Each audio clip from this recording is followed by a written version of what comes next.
જગ્યા એક.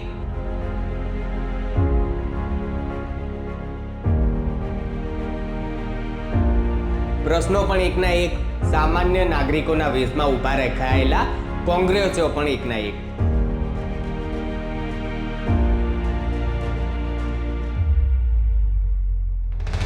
બસ એક જ પ્રોપોગેન્ડા માટે કામ કરતી ચેનલો બે. જો કોઈએ શીખવું હોય કે પત્રકારત્વના નામે સ્ક્રિપ્ટેડ દલાલી કેવી રીતે કરાય, તો આ ચેનલો પાસેથી ટ્યુશન લેવા પડે. જીએસટીવી અને ક્રાંતિમાર્ગ આ બંનેએ ચાંદખેડામાં પત્રકારત્વનું એવું નાટક ભજવ્યું કે બોલિવૂડ પણ શરમાઈ જાય.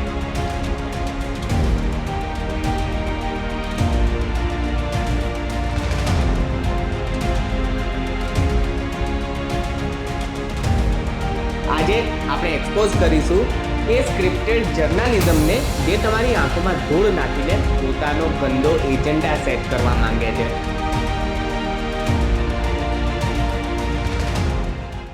નમસ્કાર, હું છું લિંકન ઓફ ઇન્ડિયા પર.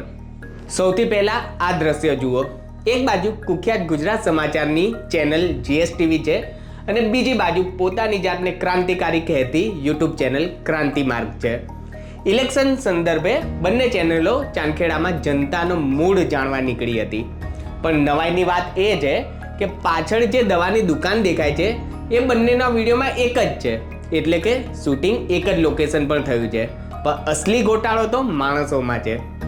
જીએસટીવીના વિડીયોમાં જે માણસો ભાજપને ભાંડી રહ્યા છે અને કોંગ્રેસની વાહવાહી કરી રહ્યા છે એ જ લોકો ક્રાંતિમાર્ગના વિડીયોમાં પણ દેખાય છે. ફરક માત્ર એટલો છે કે ભાઈઓએ ખાલી પોતાના શર્ટ બદલી નાખ્યા છે. પણ ભાઈ, કપડાં તો બદલ્યા, મોઢું ક્યાં બદલશો? જનતાને શું તમે એટલી મૂર્ખ સમજી રાખી છે કે શર્ટ બદલાય તો તે માણસ પણ ના ઓળખી શકે? આગળ તપાસ કરતા જે સત્ય સામે આવ્યું એ તો વધુ ચોંકાવનારું હતું.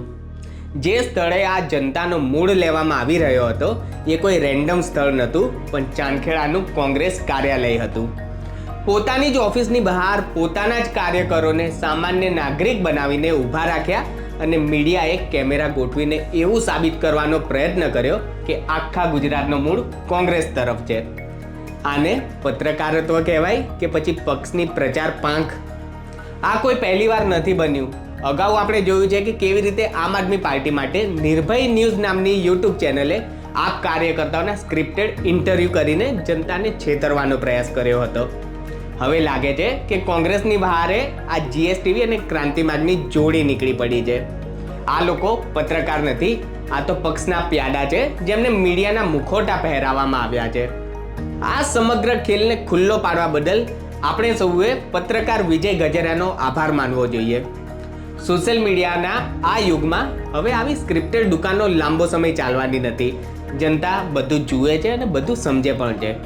ગુજરાતીઓએ આ ચેનલોને પૂછવું જોઈએ કે જનતાને છેતરવાની આ સ્ક્રિપ્ટ કોણે લખી હતી?